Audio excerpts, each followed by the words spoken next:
Bonsoir. Dans cette vidéo astrologique, j'ai juste noté les transits principaux. Donc, on va analyser les prévisions signe par signe pour le mois de février.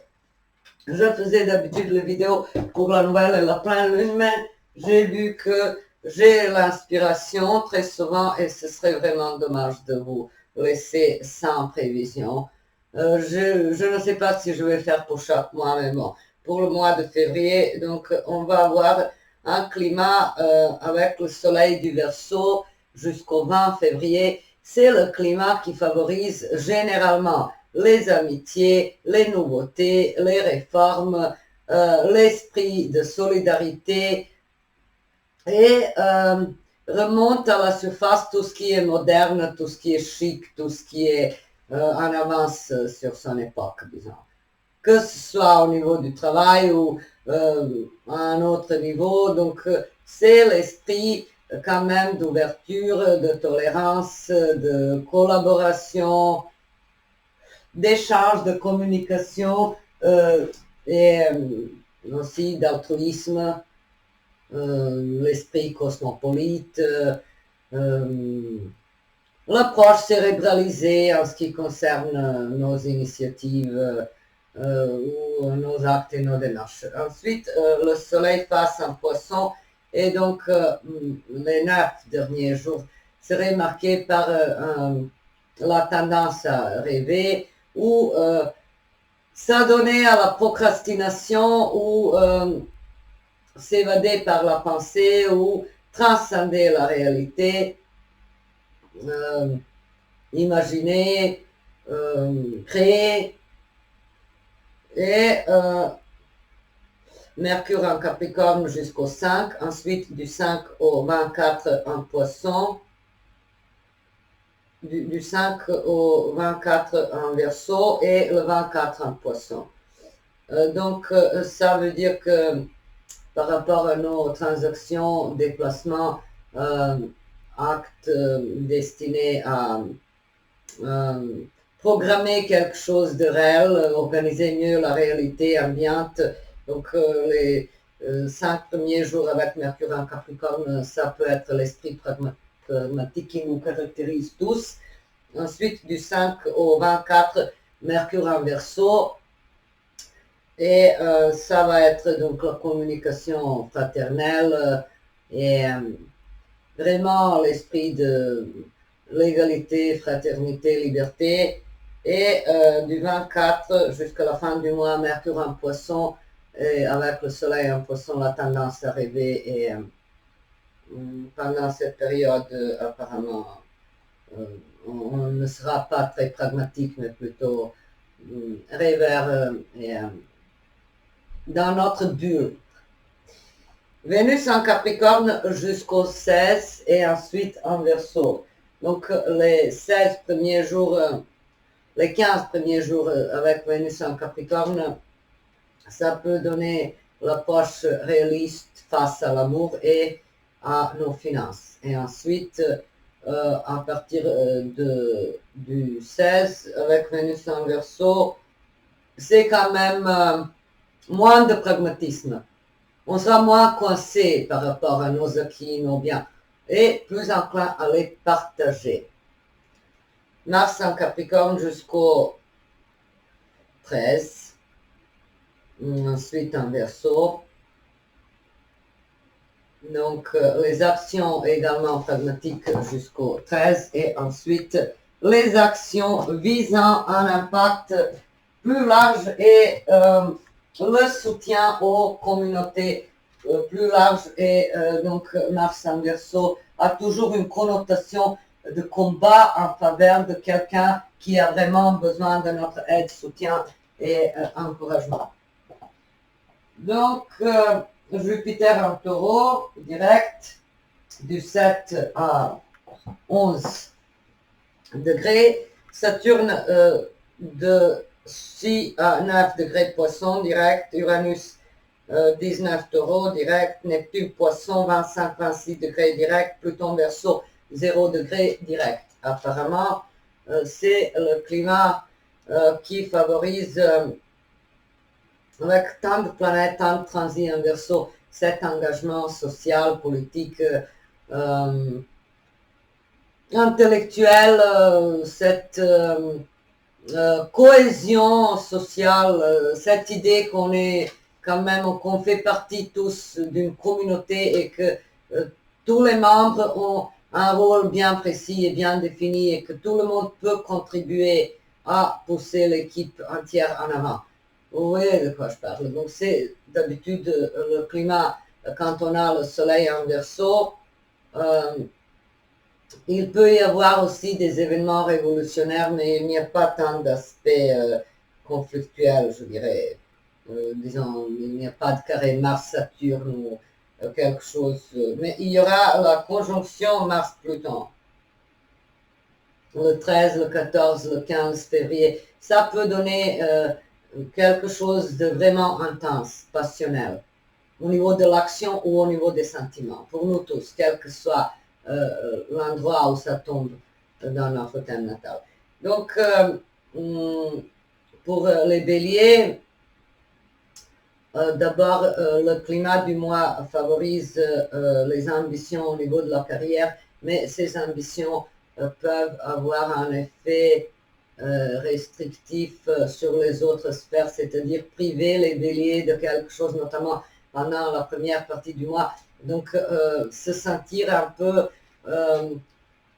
poussé vers quelque chose au niveau de la carrière, s'engager à fond, ne pas avoir assez de temps et l'énergie pour l'amour, le couple, les plaisirs, le bien-être. Donc on est focalisé, on est ambitieux. C'est pendant la première partie du mois pour les béliers. Et à la deuxième partie, avec les planètes en Verseau, l'importance des choses au niveau de l'amitié et au niveau de la modernité. Ça peut donner une ouverture supplémentaire au niveau mental, spirituel, intérêt pour les technologies modernes et plein d'autres belles surprises avec davantage d'énergie et d'action et de plaisir et de divertissement et de temps passé avec les amis et donc une ambiance plus détendue que celle de la première partie du mois. Mais les béliers, avec ce Saturne en poisson dans leur maison 12, et notamment pour les ascendants en bélier, ça peut, selon moi, selon mon propre vécu, quand j'ai eu le transit de Saturne dans la maison 12, ça s'est passé en 2008, 2009, c'était des pires épreuves, notamment au niveau intérieur, psychologique et émotionnel. Donc, il ne faut pas désespérer. Sachez que si vous êtes ascendant bélier et si vous avez Saturne en maison 12 solaire, c'est un transit qui vous rend vraiment affaibli et qui vous confronte aux dangers, risques, comme si tout le monde, comme si tout s'écroulait, comme si tout le monde vous tournait le dos au moment où vous avez le plus besoin de leur soutien. Donc, mais là, c'est le principe, ce qui ne nous tue pas nous rend plus forts. Donc, courage pour les béliers, les ascendants béliers. Mais les béliers, au niveau financier, c'est de bon augure. Jupiter et Uranus, ça présage quand même la stabilité, le confort, la possibilité d'assurer un train de vie assez aisé, sans se donner trop d'efforts, sans s'endetter, sans courir les risques forcenés, sans renoncer à quoi que ce soit. Donc au niveau concret, il y aura quand même un flux régulier des revenus, des gains.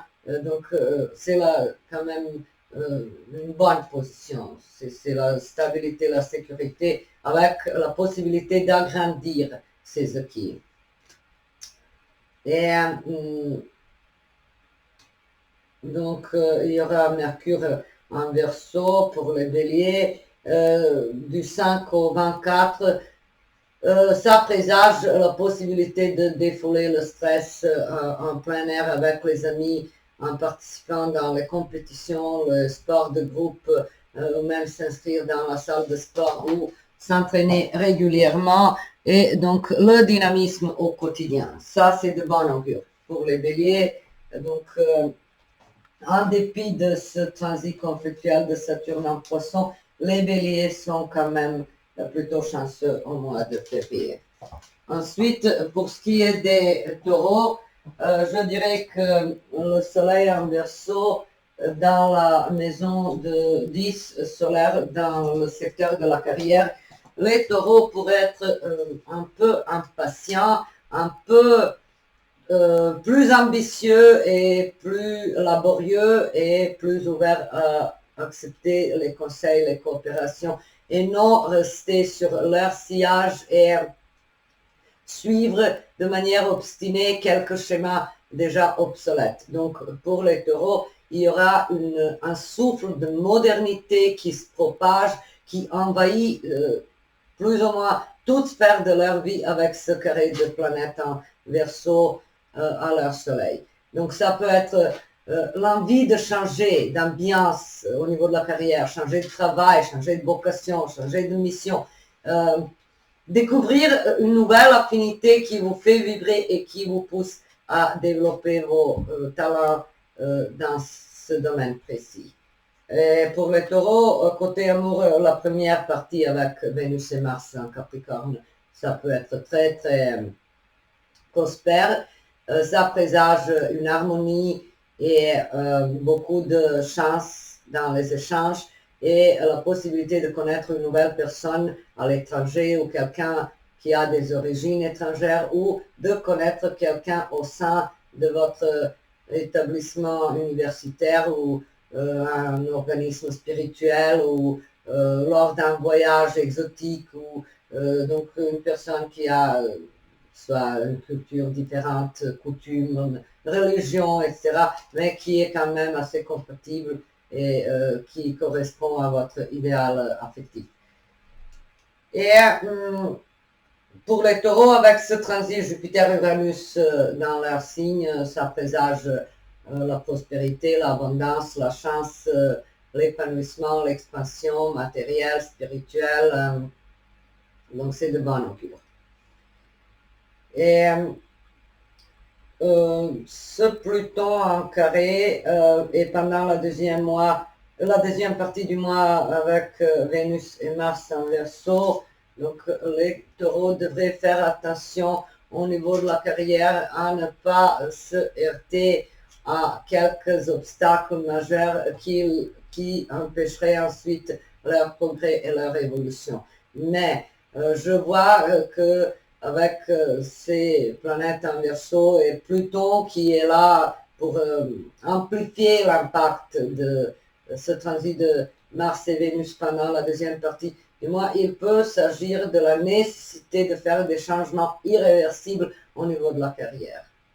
Mais là, forcément, c'est encore en phase de germe, c'est pas toujours, ça ne peut pas éclore du jour au lendemain. Ce sont les changements qui se préparent et qui qui vont, disons, accompagner les taureaux pendant une longue période, quasiment d'une vingtaine d'années, avec le changement radical au niveau de la carrière, du destin. Ensuite, pour les Gémeaux seront chanceux en ce qui concerne les voyages, les découvertes intellectuelles, les connaissances, le domaine de la justice, donc possible gain de cause,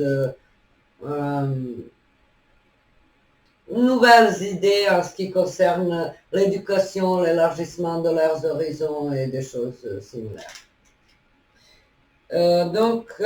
Gémeaux, en amour, c'est la deuxième partie du mois qui est apparemment plus chanceuse, avec le trigone de Mars et Vénus en Verseau. Ça nous donne l'idée que les Gémeaux vont vraiment ressentir cette facilité de communiquer, de partager et être quasiment toujours d'accord sur toutes les questions avec leur partenaire et donc ne pas avoir ce besoin irrépressible de prouver par le conflit verbal qu'ils tiennent à leur partenaire. Il y a cette dualité chez les Gémeaux, cette envie de rentrer dans les discussions, mais cette fois, ça va être plutôt harmonieux. Donc la meilleure période, c'est du 13 et du 16 février jusqu'à la fin du mois pour les voyages, les déplacements, la communication, les affaires, l'amour, le tout.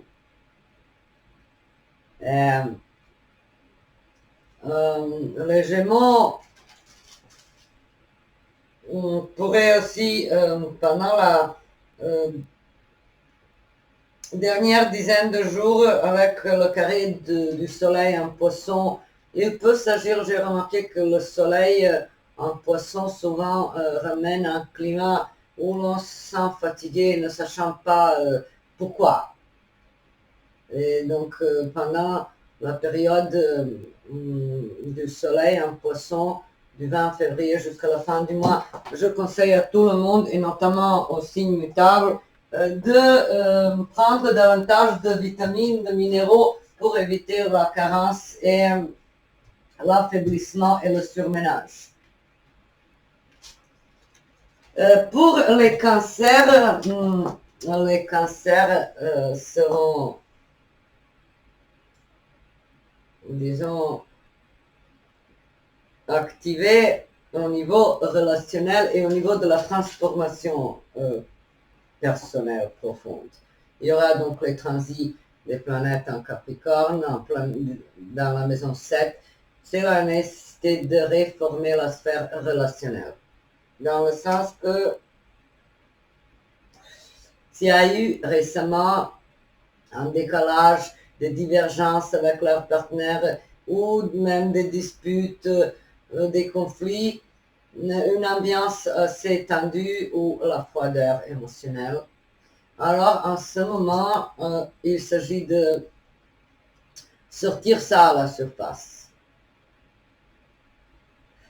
Expliciter, en parler, mettre les limites.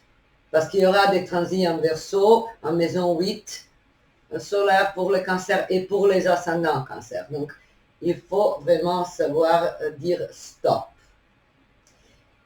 Aux personnes abusives, aux relations basées sur les rapports de force, domination, soumission, contrôle, et il y aura forcément aussi un facteur financier ou quelque chose d'autre, un facteur très important, où les cancers devraient prendre parti, se positionner face à un défi ou une question importante, que ce soit la gestion du budget en commun ou la question d'un héritage ou des biens provenant d'autrui.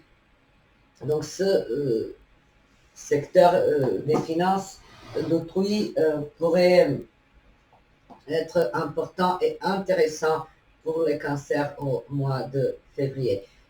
Certains cancers pourraient recevoir un héritage ou affronter quelques luttes, combats, litiges, mais en résumé, il y aura des planètes en poisson à la fin du mois, et donc Soleil et Mercure en poisson, et ça peut soulager avec Saturne et Neptune. Donc les cancers seront mieux lotis à partir du 20 février, et c'est la période pendant laquelle il faudra trancher et prendre des décisions et les assumer, alors que pendant la première partie du mois, il peut y avoir un tourbillon intérieur, un chaos intérieur avec l'intensité des sentiments qui obnubule et qui ne laisse pas voir la totalité et la globalité des choses et des engagements futurs. Donc, si vous êtes ascendant cancer surtout, alors patientez la dernière semaine pour faire quelque chose d'important, pour signer, pour vous engager, pour prendre une décision. Ensuite, pour les lions, ça peut être un climat assez tendu avec les difficultés d'abord au niveau quotidien avec ces planètes en Capricorne, ensuite les difficultés relationnelles, mais sûrement c'est juste une étape où il faut rester modeste, humble, serviable, laborieux. Donc, ne pas insister sur le fait de monter sur le devant de la scène.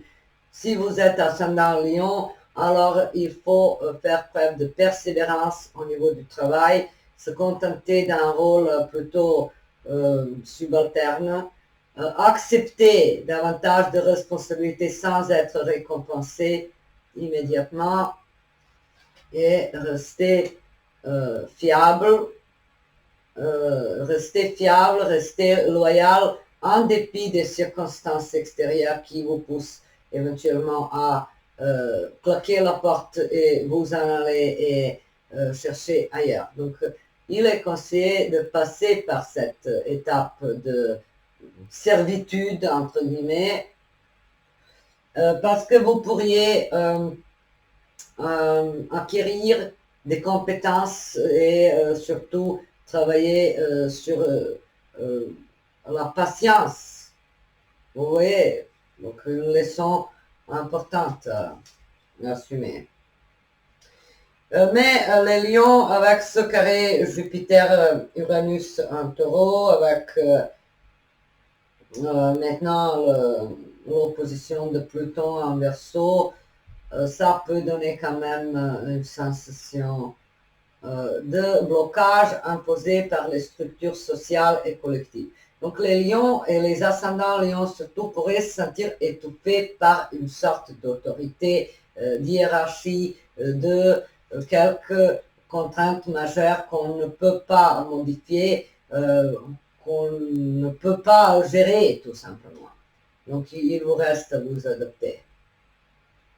Et au mois de février, pendant la deuxième partie surtout, avec Mercure, Vénus, Mars en Verseau et Pluton en Verseau, il va y avoir 4 planètes dans votre secteur relationnel. Attention à ne pas vous couper de quelques soutiens, aides, coopération importante par un coup de tête irréfléchi et par une décision hâtive, immature forcément. Donc attention à ne pas sacrifier quelque chose de bien juste parce que au moment donné vous avez l'impression que votre indépendance s'est bafouée, que vous n'avez pas la liberté de choisir, etc. Patientez. Les lions et les ascendants lions devraient donc se mettre dans un état de gestation, d'analyse et non tellement agir et se couper de quelque chose d'important. Les vierges seraient chanceuses au niveau affectif avec Mercure, Vénus et Mars en Capricorne. Donc pendant la première partie du mois, les vierges pourraient communiquer mieux, avoir un partenaire solide, sage, qui donne les conseils pertinents, qui sait épauler, donner un coup de pouce au moment où les vierges en ont vraiment besoin. Et les vierges vont se sentir épanouies et comblées au niveau affectif et au niveau financier pendant la première partie du mois. Ensuite, c'est la sphère du travail et ce travail alimentaire avec les transits des planètes en Verseau qui sera activé. Donc les vierges vont moderniser, essayer d'être uniques et irremplaçables dans leur travail et donner le mieux. Ce n'est pas étonnant, les vierges sont ainsi, quels que soient les transits planétaires, mais cette fois, elles pourraient ajouter une touche d'originalité, de modernité, un vrai souffle d'originalité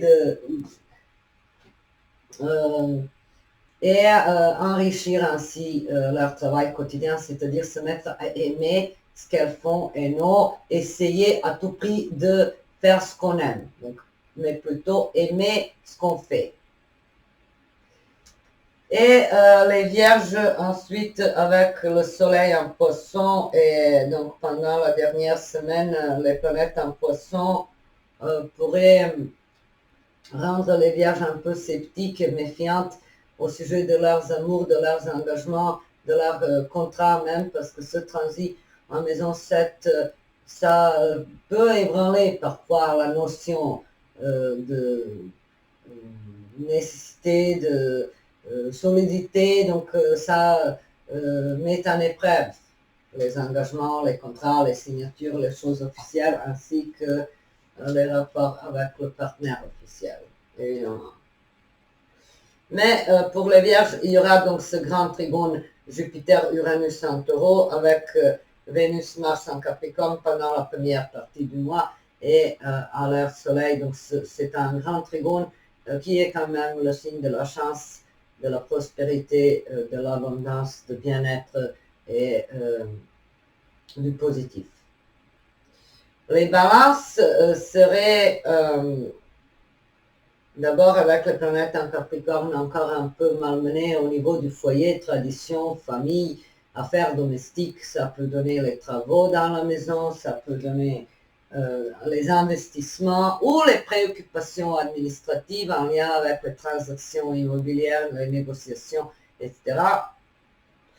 Ou la nécessité de prendre en charge un membre de leur famille, ou avec les planètes en maison 4, j'ai remarqué, bien sûr que les voisins ne font pas partie physiquement de notre espace, de notre foyer, de notre logement, mais j'ai remarqué quand j'ai personnellement les transits des planètes, notamment quand j'ai Mars ou quelque chose du genre dans la maison 4, j'ai souvent envie de me couper, je préférerais ne pas voir tel ou tel voisin, etc. Donc, avec ces transits pour les balances, attention à ne pas vous engueuler avec les membres de la famille ou les voisins sur le palier, parce que c'est cette proximité qui fait quand même, qui donne un lien avec le logement.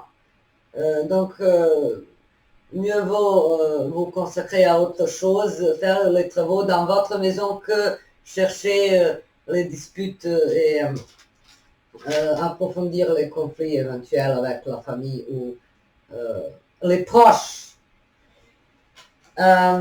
Ensuite, les balances vont rebondir pendant la deuxième partie du mois avec les planètes en Verseau. Ça va donner quand même le regain d'énergie, la bonne forme, une excellente santé, la disponibilité pour les sorties, les divertissements, les amis et donc les amours. Les balances pourraient tomber amoureuses de quelqu'un de vraiment amical et se sentir bien entouré et ressentir clairement le soutien et les bonnes vibrations qui émanent de leur partenaire. Ensuite, les balances qui vont avoir donc Saturne et les planètes en poisson pendant la dernière dizaine de jours avec les planètes en poisson dans la maison 6. C'est un climat assez monotone, ennuyant au travail. Comme si rien ne se déroulait, comme s'il y avait une stagnation absolue. Mais bon, comme dans la nature, on a des cycles où l'arbre est dépouillé de ses feuilles, de ses branches, et ensuite tout refleurit et tout se remet en expansion et tout est de nouveau abondant. Ainsi fonctionnent les cycles astrologiques et les transits planétaires. Donc les balances ne devraient pas trop se préoccuper de cette ambiance de monotonie au travail, mais plutôt se dire que forcément ça sert à accumuler les connaissances et les compétences et ensuite en profiter à bon escient. Plus tard, sur le long terme, donc les balances qui sont saturées par la monotonie, par le manque de perspective, manque d'inspiration dans leur travail ne devraient pas absolument sombrer dans le désespoir, mais positiver et relativiser l'impact ralentissant de Saturne. Pour les scorpions, Soleil en Verseau, en carré, jusqu'au 20 et ensuite pendant la deuxième partie du mois, ça va être Vénus et Mars en Verseau, donc un transit avec l'importance du foyer, de la maison, de la famille. L'accent sera sur quelque chose en lien avec le clan, l'appartenance à une structure familiale et éventuellement déménagement, achat d'un bien immobilier, construction de quelque chose de stable et sur le long terme. Et notamment avec Pluton dans la maison 4, se déraciner, se détacher symboliquement ou réellement de ce qu'on considérait comme notion de centre de gravité, comme ces socles d'existence. Là, c'est les réformes en profondeur. Modifier sa notion d'appartenir à quelqu'un ou à quelque chose. Et apparemment se dépouiller de quelques couches de conscience ou quelque chose d'inconscient, se détacher de tout ce qui bloquait l'évolution et de tout ce qui piétinait le besoin naturel d'évoluer, de progresser, d'apprendre. Donc, il s'agit plutôt pour les scorpions de couper, de tailler, disons, les branches sèches, parce qu'elles ne sont plus stables. On ne peut pas se percher sur les branches comme ça, vous voyez. Et bien sûr, les scorpions savent bien qu'il ne faut pas baser sa confiance en la solidité de la branche, mais en force de ses propres ailes qui leur permettent de s'envoler. Et en ce moment, ça pourrait être très, très parlant, justement, pour le scorpion. De ne compter que sur soi-même et ses propres ailes. C'est ça. Et pour les sagittaires, l'importance sera sur les petits voyages, déplacements, communication avec la fratrie, les voisins, les amis, l'épanouissement dans cette sphère de correspondance, d'écriture, de communication, apprentissage qui devient une joie, une source d'épanouissement. Et aussi les finances, ça peut être quelque chose d'important pendant la première partie du mois, mais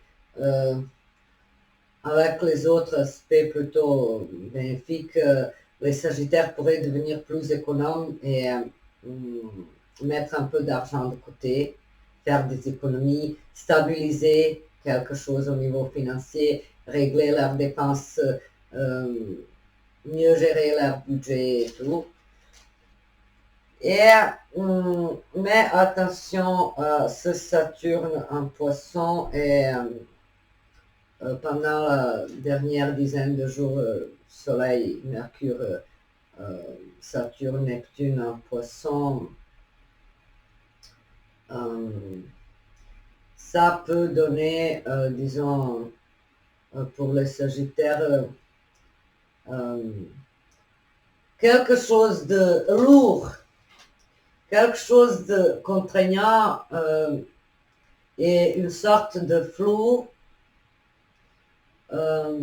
Donc,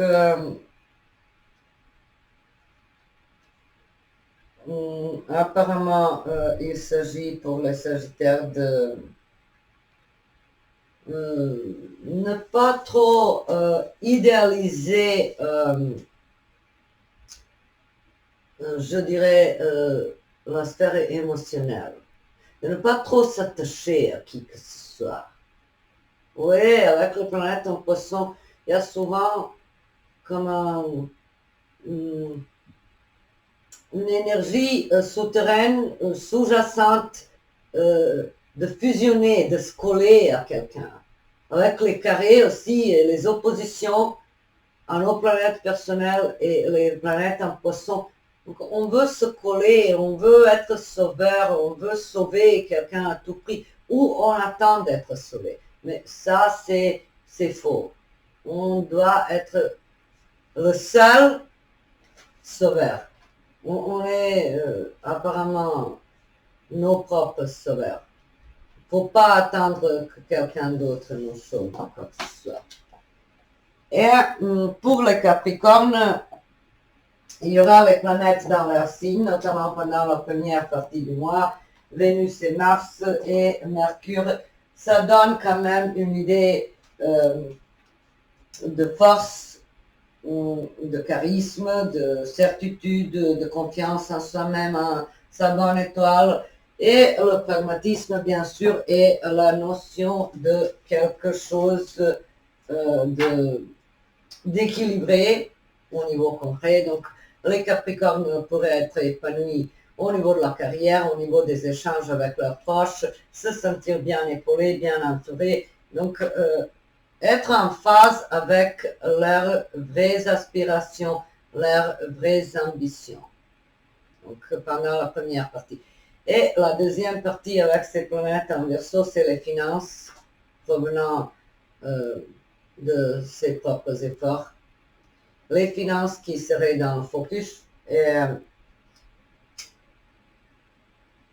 les Capricornes pourraient surtout tenter de nouvelles méthodes pour gagner davantage et les Capricornes seront moins attachés à ce qu'ils possèdent. Ils vont s'identifier moins à leur possession et oser prendre les risques et moderniser quelque chose en lien avec les gains, les transactions et le mode de gagner leur vie. Donc, ça peut être chercher un travail à temps partiel ou utiliser les technologies modernes ou se faire connaître par le biais des réseaux sociaux, du monde virtuel, etc. Les Verseaux, apparemment, seront touchés principalement par le transit de Mars et Vénus et Pluton et le Soleil dans leur signe. Donc, ce sont les transits importants. C'est le renouveau pour les Verseaux et forcément avec le changement irréversible, important, profond et cruciaux avec Pluton dans leur signe. Pour les Verseaux qui cherchent à changer de travail ou changer de région ou changer d'appartement ou effectuer un autre changement dans n'importe quelle sphère de leur vie pour se sentir mieux, alors c'est le moment de foncer et d'effectuer ces changements sans se retourner en arrière. Soleil en Verseau jusqu'au 20 février favorise donc tout changement, tout saut dans l'inconnu. Et les Verseaux, en tant que signe qui ose se projeter vers l'avenir, anticiper les actions futures, s'adapter très bien au changement et regarder toujours vers l'avenir et jamais vers le passé. Alors les Verseaux seront donc très chanceux pour peu qu'ils osent faire des changements, agir en faveur de leurs propres désirs et besoins affectifs ou autres. Donc il y a la possibilité de s'affirmer et de s'imposer même, bien sûr sans écraser les autres, mais il y aura un climat où votre force personnelle sera valorisée et sera votre atout. Et les poissons pendant la première partie du mois avec les planètes en Capricorne et en Verseau, les poissons seront d'abord sensibles pendant la première partie du mois aux besoins de leurs amis et vont ausculter un climat autour d'eux et s'engager forcément pour aider, pour soutenir, pour montrer leur solidarité, leur compassion, leur engagement concret et se sentir utile. Ça va être la motivation principale. Se sentir utile, soutenir les autres, leur montrer qu'ils peuvent compter sur les poissons qui seront bien organisés, pragmatiques et tout ça dans le but de faire des services aux autres et d'être toujours disponible. Et ensuite, la deuxième partie du mois avec les planètes en Verseau dans la maison 12 solaire, et donc c'est valable évidemment pour les ascendants Poissons. Il y aura un recul, une gestation, une période sabbatique avec les rêveries, l'idéalisation, les amours platonisés, les projets peu réalistes, mais peu importe, parce que les poissons, plus que les autres signes, ont besoin de rêver et de se ressourcer ainsi, par la procrastination, par la rêverie, par cette coupure de la réalité. C'est la meilleure méthode de retrouver les forces et les énergies pour pouvoir ensuite relancer pleinement et fonctionner au maximum, mais ils ont besoin de ces périodes de farniente, de repos, de lâcher prise, de paresse même.